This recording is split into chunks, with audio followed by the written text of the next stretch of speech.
como veis todos y todas, hoy va a girar en torno al afrontamiento del dolor crónico ante situaciones traumáticas. La jornada se va a desarrollar, vamos a ver un poco qué es esto del dolor crónico, qué variables cognitivas están relacionadas con padecer, ¿no?, esta situación, qué es un evento traumático, qué sucede cuando hay una interacción entre el dolor crónico y el evento traumático. Veremos qué estrategias hay para hacer un afrontamiento positivo y, bueno, finalizaremos con una conclusión y luego pues habrá un pequeño turno para, pues, si queréis comentar alguna cosa o hacer alguna observación de la ponencia. El dolor es un mecanismo de alerta que nos está avisando de que el cuerpo está sufriendo un daño. Esto sería el dolor agudo.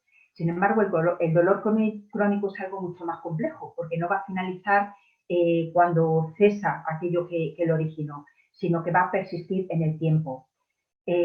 Además, está constituido por tres características. Una que hace referencia, ¿no?, al input del dolor que se recibe. La segunda va a estar referida al afectivo, porque no solamente va a tener una implicación física, sino que va a afectar a todas las áreas, incluida la emocional. Por lo tanto, va a tener un componente afectivo que además va a estar ligado en cómo la persona va a hacer un afrontamiento de este dolor o de esta situación. Y finalmente, el aspecto cognitivo, que va a versar sobre cómo se integra esta situación de una forma positiva. Hago mucho hincapié en el tema de las variables cognitivas, porque desde que se presenta el estímulo doloroso, el organismo va a responder como un todo y se van a poner en marcha una serie de procesos psicológicos que van a funcionar como un sistema concatenado y que, bueno, va a actuar dependiendo también del aprendizaje y de las condiciones socioculturales que tenga la persona que lo está padeciendo. Cuando persiste el dolor, los pacientes y las pacientes empiezan a estar expuestos a una serie de factores psicológicos. Entre ellos, los más destacables o los que más influencia tienen en el desarrollo de la vida de la persona están la depresión y la ansiedad. La ansiedad va a motivar una respuesta de evitación y una vigilancia y respuesta defensiva, pero de un modo pasivo. Y la depresión va a tener una afectación en cuanto a la disposición de la persona a encarar esta nueva situación que aparece en su vida. Todas las personas, además, no actúan igual, ¿no?, ante la situación de dolor. ¿Qué significa tener el dolor? ¿Qué representa para su vida este estímulo doloroso? Además, las vivencias y las actitudes van a estar también influidas por el contexto social, de manera que van a guiar, ¿no?, a la persona para saber qué está representando el dolor para ellos, qué tiene que hacer al respecto, y se van a poner en marcha muchas interpretaciones sobre este evento que está pasando en su vida. De ahí la importancia, ¿no?, de la cognición a la hora de interpretar un evento como el dolor crónico. Por otro lado, podríamos decir que un evento traumático es un acontecimiento negativo, muy intenso, que va a surgir de una forma brusca, que resulta inesperado e incontrolable y que pone en peligro además la integridad física o psicológica de la persona.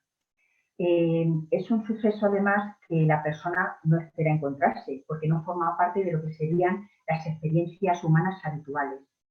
Por eso mismo, la intensidad del hecho y la ausencia de respuestas psicológicas adecuadas para afrontar algo desconocido o inhabitual explica el impacto psicológico que van a tener.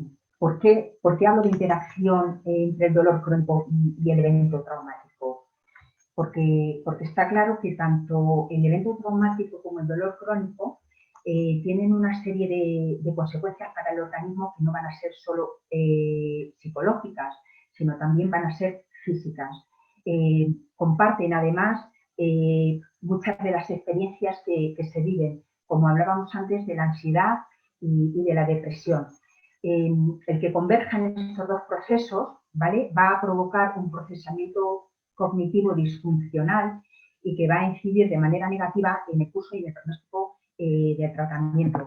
De hecho, en términos generales, la literatura, en concreto algunos trabajos de Álvarez y Esteve, por citar algunos, señalan que hay una mayor prevalencia de eventos traumáticos en población que sufre dolor crónico. Está claro que los mecanismos de actuación todavía no están bien definidos y no están claros, ¿no? Pero sí que es cierto que se ha planteado que hay una desregularización del sistema de estrés que va a ser el principal mecanismo de actuación en este cambio y que bueno, va a influir, ¿no?, de manera decisiva en cómo hay una nueva replanteación de la situación que está viviendo la persona. Por lo tanto, la convergencia del dolor traumático y del evento traumático, del dolor crónico y del evento traumático va a incidir negativamente en el curso y en el pronóstico del tratamiento. ¿Qué variables van a influir en esto? Por un lado tenemos el miedo y la evitación, la ansiedad anticipatoria y el catastrofismo.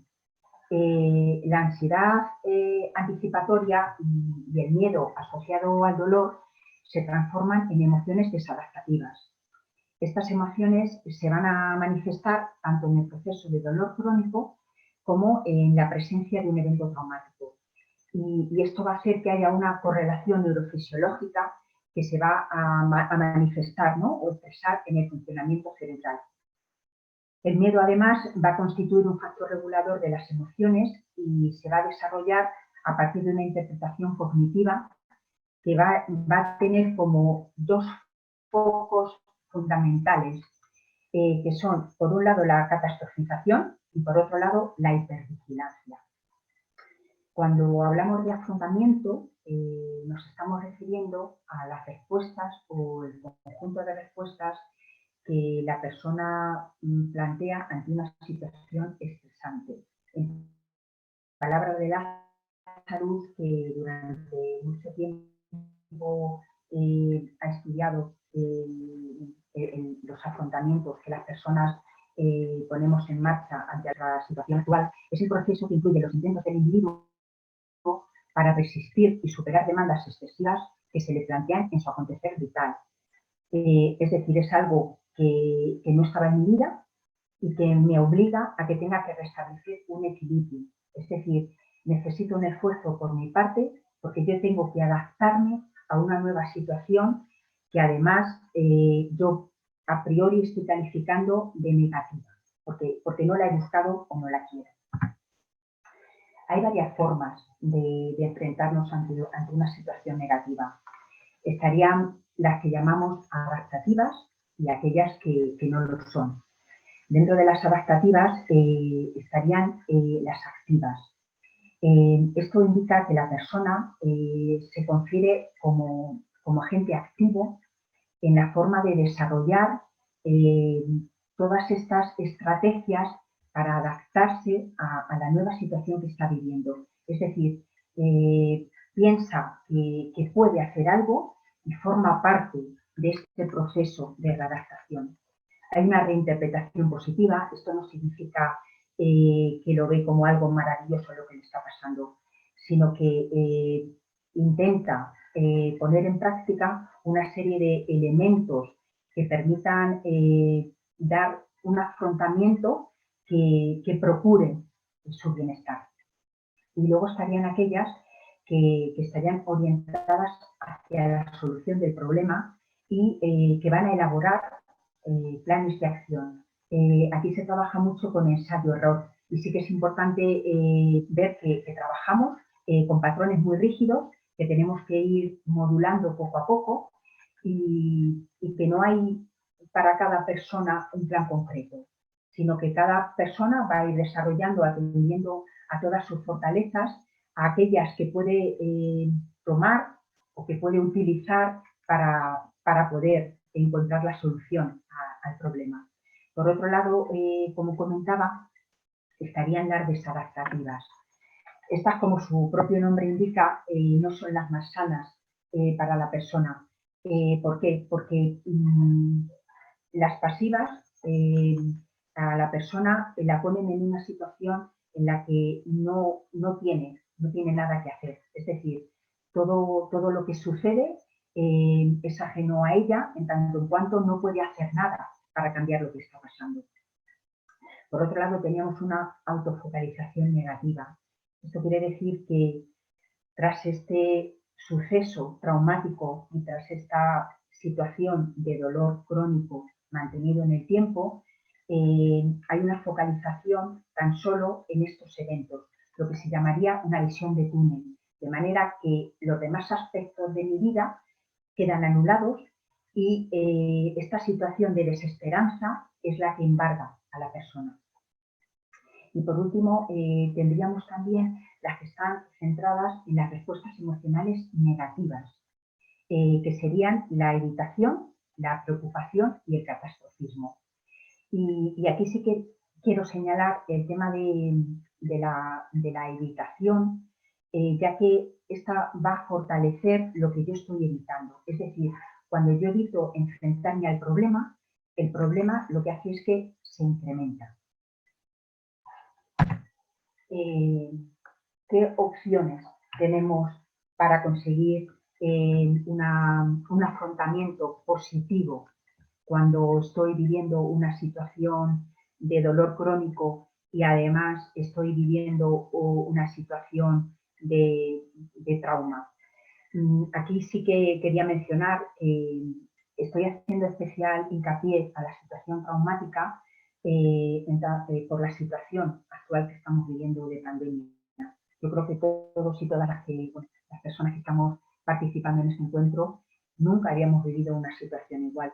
Por lo tanto, sí que cumple los requisitos para poder entrar dentro de lo que sería la categoría de evento traumático. Y está claro que cuando yo tengo una situación de dolor crónico con una serie de situaciones, de sensaciones y de emociones que se están poniendo en marcha y hay una correlación con un evento traumático, es verdad que todo aquello que tengo que manejar es mucho más complicado. Y sí que es cierto que es muy importante buscar los recursos psicológicos que puedan ayudarme a hacer frente a esta situación. Entre ellos tendríamos la terapia cognitivo-conductual. Como hemos visto anteriormente, es verdad que la cognición va a tener un papel fundamental en el afrontamiento que yo hago de los eventos que estoy viviendo en mi vida. Por lo tanto, esta terapia lo que va a utilizar es una reestructuración cognitiva con el fin de modificar aspectos desadaptativos que se van a derivar tanto de la experiencia del dolor crónico como del suceso, de los sucesos traumáticos que estamos viviendo.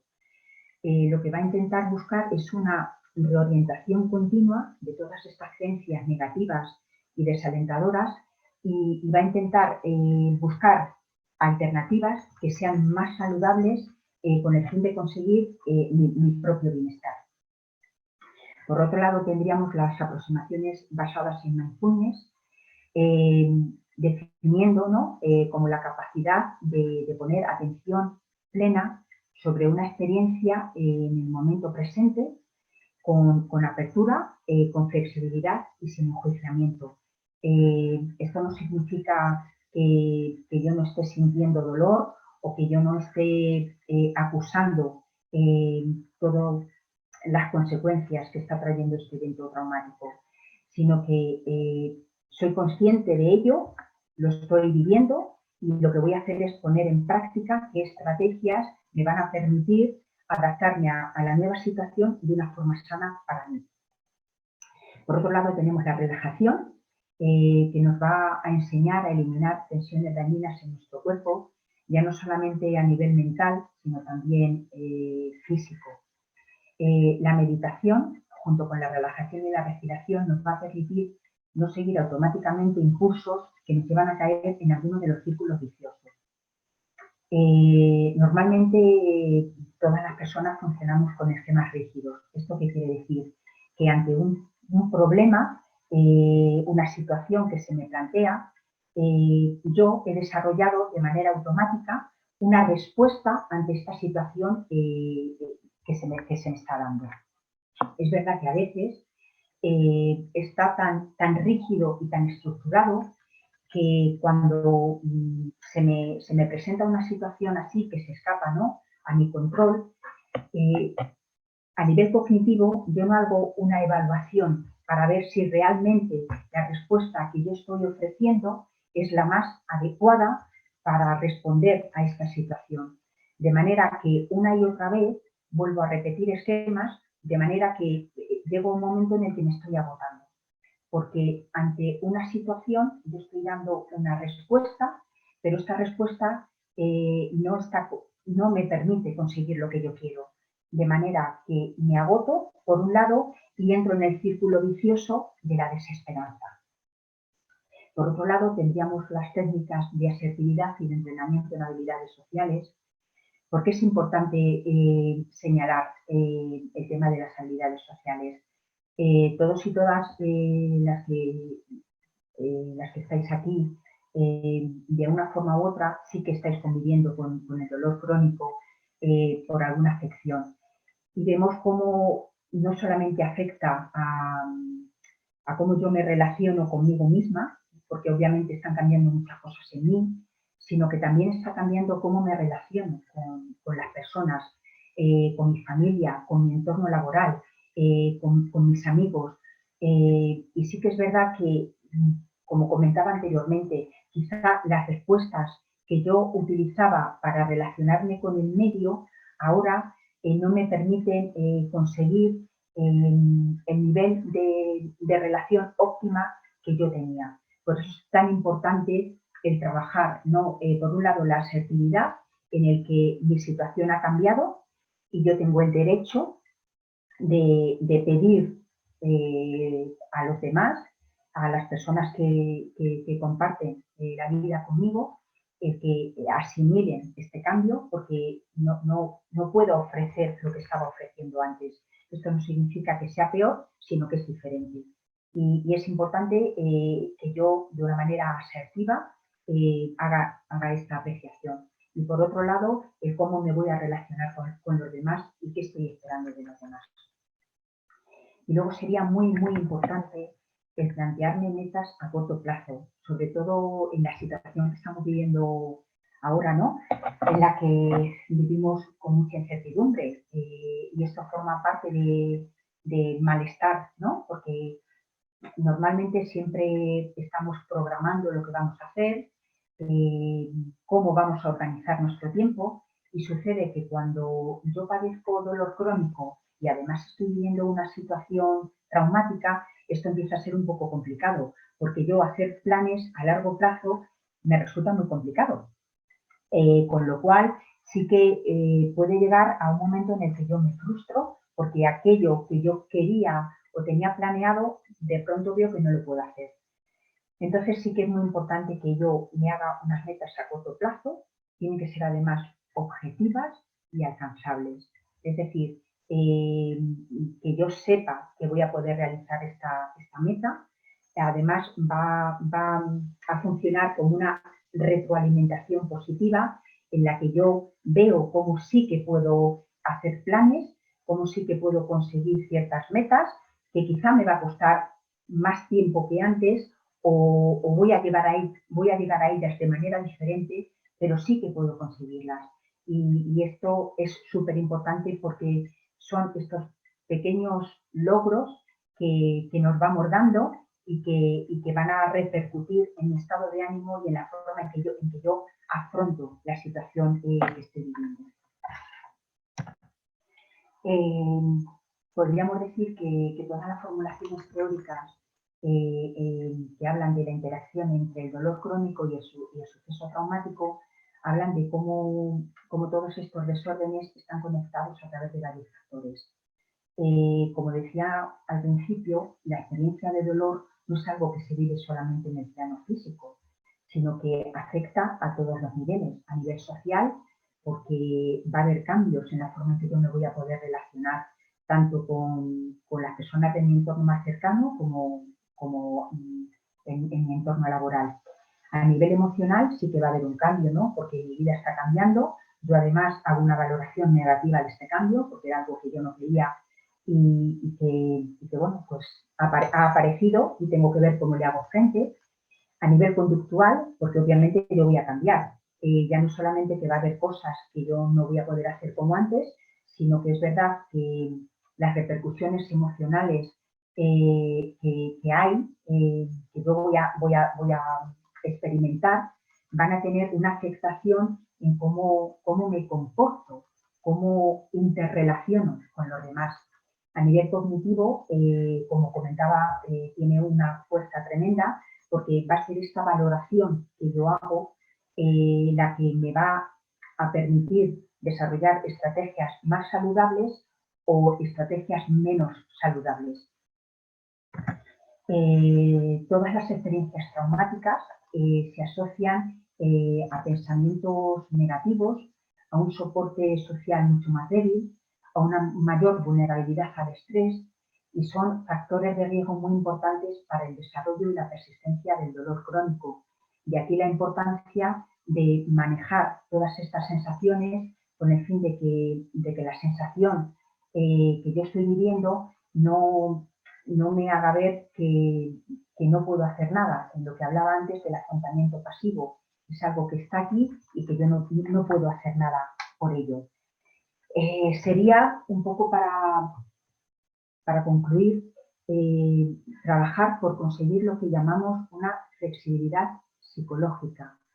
Este concepto se refiere a la capacidad que yo voy a desarrollar para cambiar la conducta en concordancia con las metas y con los valores propios, es decir, con aquello que para mí es importante y también en función con la situación presente. Hay una nueva realidad y yo, sin dejar de o renunciar a aquello que es importante para mí, tengo que ver cómo hago una readaptación de esta nueva situación. Y bueno, espero que haya sido de vuestro interés y si queréis alguna duda, alguna pregunta, pues con muchísimo gusto estoy a vuestra disposición. Muchísimas gracias. María, le iba a decir Pilar. ¿Me oyen? No sé si me oyen y me ven. Vale, Pilar, bueno, lo primero, muchísimas gracias, excelente ponencia. Le tengo que formular una pregunta de María, pero es que Pilar Asensio, que la estoy viendo con el micro y el audio quitado, quiere hacerle una pregunta. Así que Pilar, si quiere, hágasela.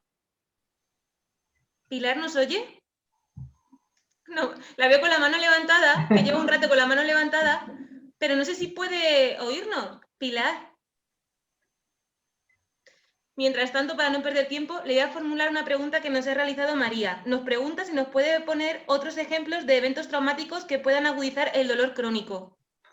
Sí, lo que pasa es que hay muchos, de hecho sí que es verdad que la literatura habla de personas, ¿no? De niños o niñas que han sufrido, por ejemplo, abusos sexuales en su infancia. Sí que luego hay un porcentaje, esto estamos hablando en términos generales, por lo que nos habla la literatura, pero sin generalizar, ¿vale? Pero sí que es cierto que los niños y niñas que en su infancia han sufrido abusos sexuales, por ejemplo, sí que tienen más probabilidad de desarrollar o de sufrir dolor crónico en su madurez. Un evento traumático pues puede ser el asistir a pierdo mi casa, bien porque se ha quemado, tengo un accidente de tráfico en el que hay alguna afectación a nivel físico o psicológico. Evento traumático puede ser un divorcio si se lleva o tiene como base, por ejemplo, el tema de la violencia de género. Lo que pasa que, como decía, afortunadamente no son eventos que por norma las personas experimentamos. Sí que son muy puntuales y no todas las personas tenemos esta experiencia, pero sí que hay muchos ejemplos de evento traumático, violaciones, en la pérdida de un ser querido, todo aquello que supone la ruptura de lo que es un bienestar, una pérdida de algo que yo considero valioso, una intimidación, se convierte en evento traumático. Muchísimas gracias. Le iba a preguntar la última que nos ha hecho también María. Nos pregunta, ¿se recomienda practicar yoga, por ejemplo, para afrontar y controlar el dolor crónico? Creo que usted ha dicho la meditación y la relajación, e imagino que el yoga también. Sin duda, sin duda.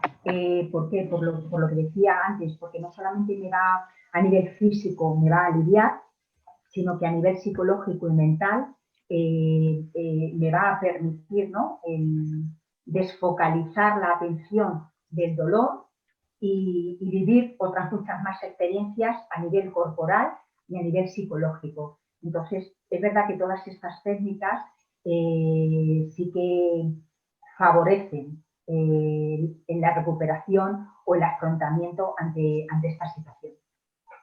Perfecto, muchísimas gracias. Le voy a leer que nos acaba de escribir Johailene, perdón si lo pronuncio mal. Es un poquito largo, se lo voy a leer. Nos comenta, yo tengo artritis llevo 3 años con artritis reumatoide y siempre me negué. Ha pasado mucho tiempo desde que decidí dar el cambio, porque me puede más la frustración y la rabia y el enfado que lo desahoga con su esposo.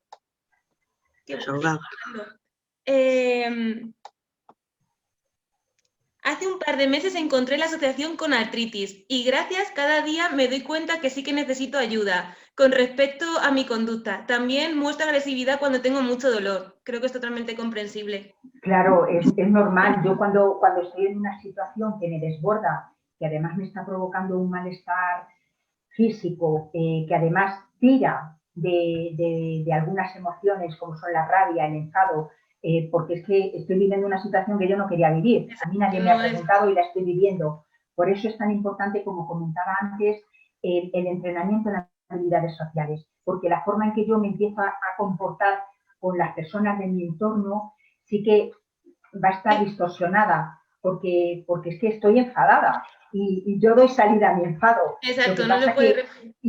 Y como claro, dice, que siempre lo pagamos con la gente que más cercana tenemos. En su caso, el marido, claro, imagino que hijos, familiares... Claro, y aquí sí que es importante entender que es muy lícito el sentirme enfadado o enfadada. Por supuesto. Lo importante es ver cómo puedo dar salida a este enfado de una forma que sea sana para mí y para los demás. Esto es lo importante y aquí es donde habría que trabajar en este sentido. Le hago otra pregunta. Nos la hace Fátima y nos dice, buenas tardes, ¿cómo afecta la incomprensión? Imagino que será la incomprensión familiar, que no se sienta apoyada. Y nos pregunta, ¿cómo afecta la incomprensión de estas enfermedades y cuál es la mejor forma de hacerle frente? ¿Cómo afecta? Claro, afecta. La incomprensión. Entiendo que es que yo estoy viviendo una situación que para el resto de las personas de mi contexto... Exacto, como muchas veces decimos... Escapa. Realmente la artritis no tiene apariencia física, o sea, no se nota que una persona siente ese dolor, está sufriendo esa rabia, no se nota. Entonces yo creo que es la incomprensión de la sociedad en general, tanto familiar como social. Imagino que será la pregunta. Entonces, ¿cómo afrontar esa incomprensión para que no cree esa rabia, esa frustración? Sí que es verdad que aquí es muy importante lo que comentaba anteriormente, trabajar en asertividad, porque yo tengo el derecho de poder experimentar lo que estoy viviendo. Aquí sí que hay mucha estigmatización, ¿no? Porque es verdad que todas estas, como tú comentabas, Maribel, todas estas patologías que no se pueden ver o que no se aprecian o que además tienen un curso irregular. Es decir, yo de pronto veo a una persona que tiene, por ejemplo, artritis y que hoy está genial, ha salido a pasear, se encuentra fenomenal y sin embargo mañana no se puede levantar de la cama. Y es verdad que para el entorno es muy complicado el ver, ¿no?, que hay un curso tan irregular.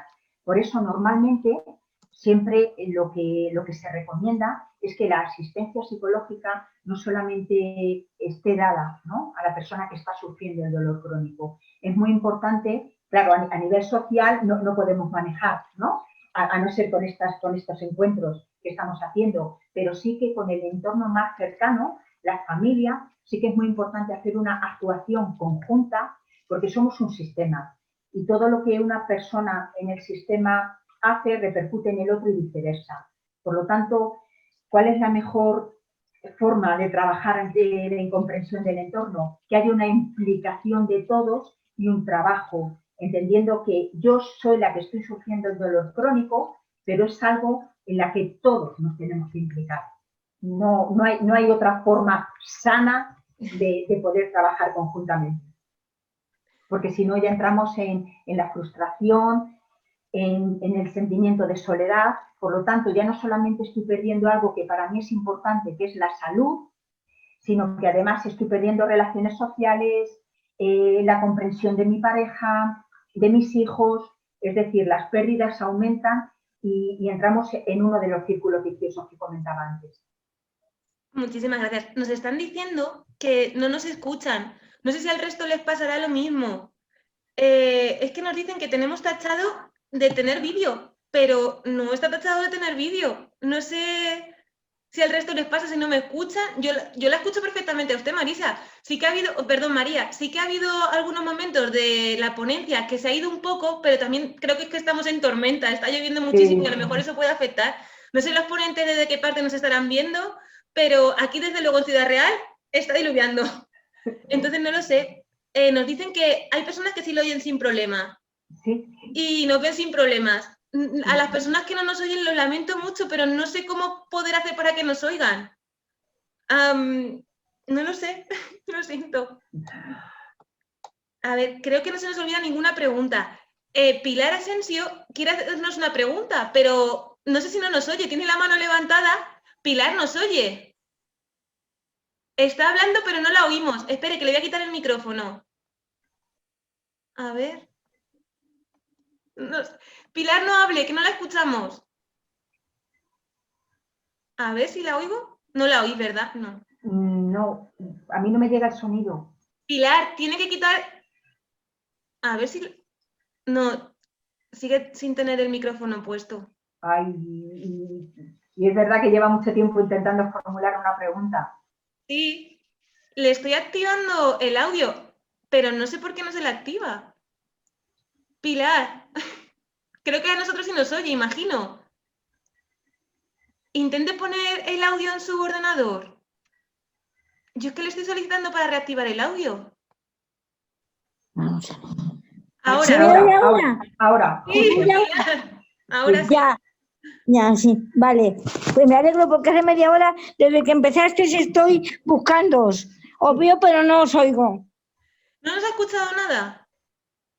Perdón, sí, os oigo, pero no os veía. Ahora os veo y os oigo las dos cosas. Vamos, apañado, Pilar. Pues sí. No se preocupe, que luego subiremos los encuentros. Formule la pregunta. Es muy importante, considero que es muy importante lo que se ha comentado de que el dolor hay que intentar olvidarlo un poco para que eso no afecte a los demás. Pero muchas veces es muy difícil hacer esto. ¿Cómo se puede hacer?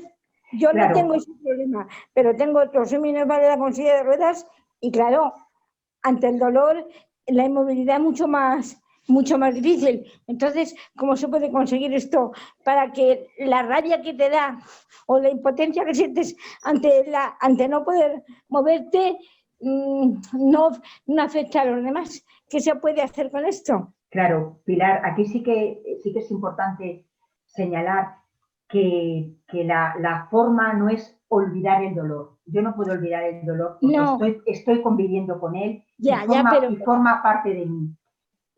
¿Cómo puedo combatirlo? Sí. ¿Cómo puedo combatirlo?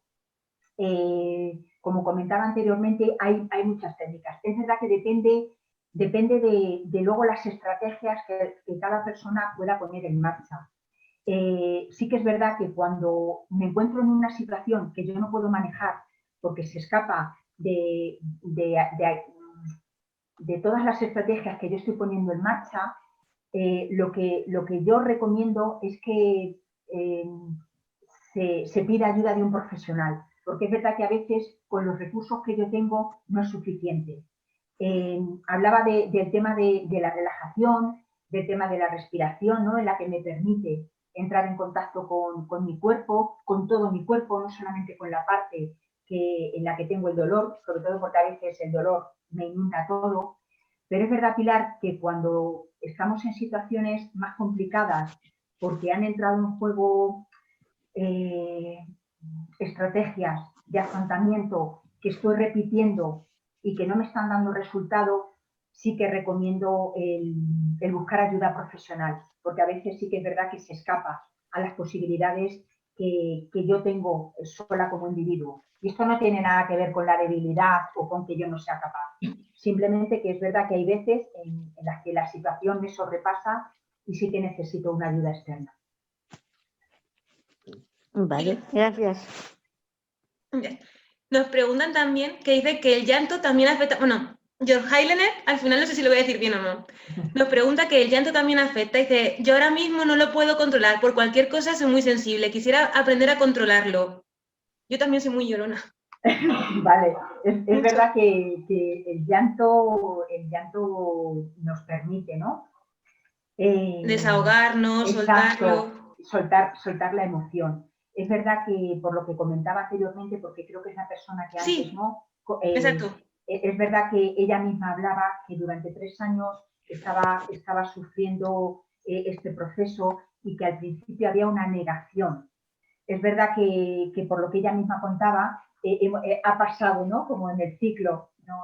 del dolor, ha pasado de la negación, yo no quiero sentir esto, a una aceptación.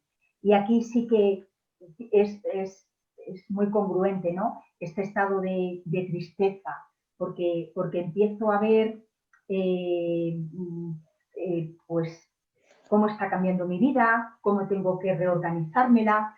Entonces, sí que estoy ahora contactando más con la pérdida, ¿no? Sería el siguiente paso. Estoy contactando con la pérdida y estoy mucho más sensible y el llorar sí que me ayuda a sacarlo fuera.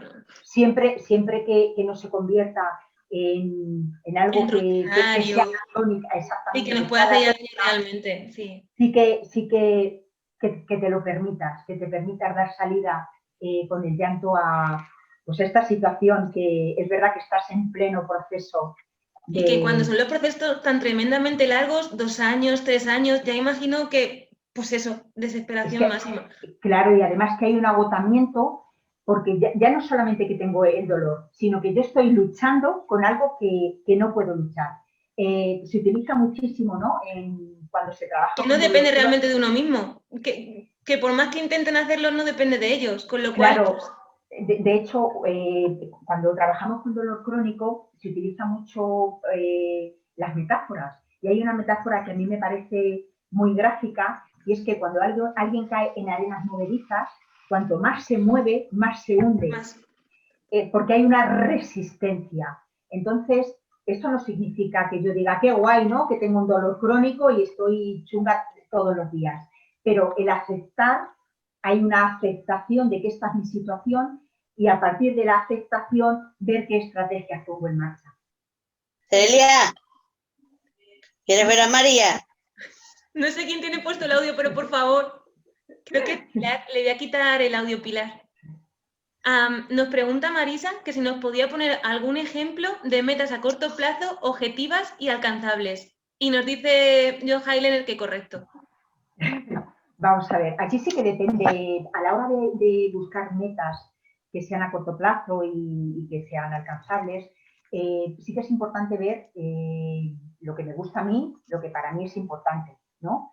¿Qué sería un ejemplo de una meta a corto plazo? Por ejemplo, en mi caso particular, ahora mismo he descubierto un nuevo tipo de terapia que me encanta y, bueno, pues estoy viendo cómo puedo desarrollar o cómo puedo hacer un curso para formarme más. Es decir, primero contacto qué es lo que me motiva, qué es lo que me gusta, focalizo en ello, pero no me desbordo. Es decir, si yo ahora mismo pretendiera ser alguien magistral y dar clases en Oxford sobre este nuevo tipo de terapia que he descubierto, obviamente mi nivel de frustración sería tremendo. Sin embargo, si ahora mismo mi meta es cómo puedo formarme, cómo puedo ampliar mi formación atendiendo a la situación que tengo ahora, pues de que estamos con el COVID, de que no nos podemos desplazar, estoy adecuando un deseo con la consecución de algo que para mí es valioso. Entonces, es verdad que esto lo he personalizado mucho, pero es que algo fundamental a la hora de poner una meta a corto plazo es que yo contacte con aquello que me motiva, que me ilusiona, que va a ser una fuente de placer, porque si no, no tiene ningún sentido. Y si no tuviéramos, por ejemplo, motivaciones, o si no encontrásemos o pensásemos que no encontramos ninguna motivación, lo estoy complicando quizá más. No. Pero se me ha venido conforme lo estaban formulando. Me viene genial que me hagas esta pregunta, porque además en consulta es algo que aparece mucho, ¿no? Cuando estamos trabajando por procesos depresivos, una de las cosas que intentamos trabajar es qué cosas me ilusionan o qué cosas me motivan. Y muchas veces me encuentro con personas que me dicen, es que yo no tengo nada que me ilusione, es que a mí no me gusta nada. Sí, sí que lo hay. Lo que pasa es que cuando estoy inmersa en un proceso complicado, aparece lo que comentaba en la ponencia, la visión de túnel, y todo está focalizado en los aspectos negativos o que no me gustan de mi vida.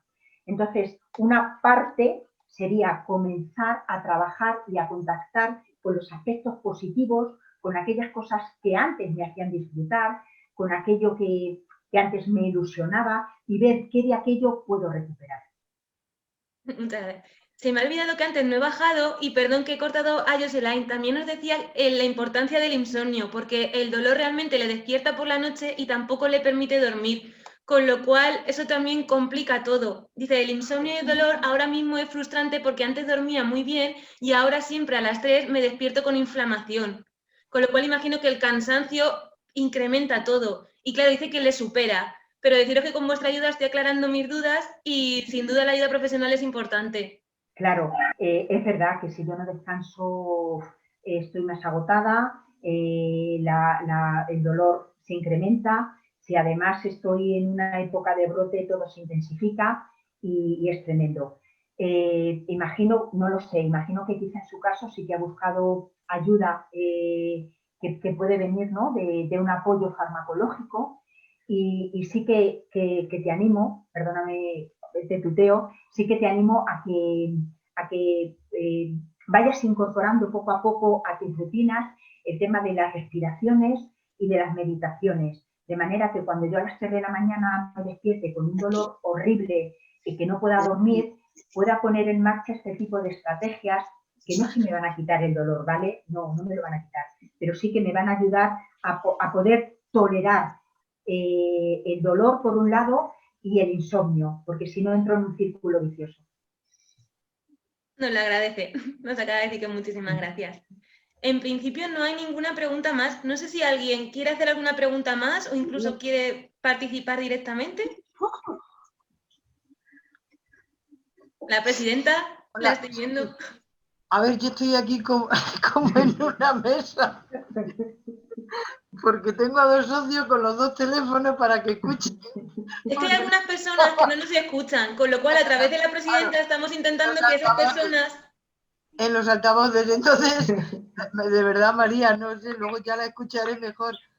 Pero ha habido una pregunta que yo no lo sé, pero que a mí me parece importante, que no sé si la has contestado. A ver, ¿podrías poner otros ejemplos de eventos traumáticos que pueden agudizar el dolor crónico? No sé si la has contestado ya. Sí, al principio he puesto un montón de ejemplos.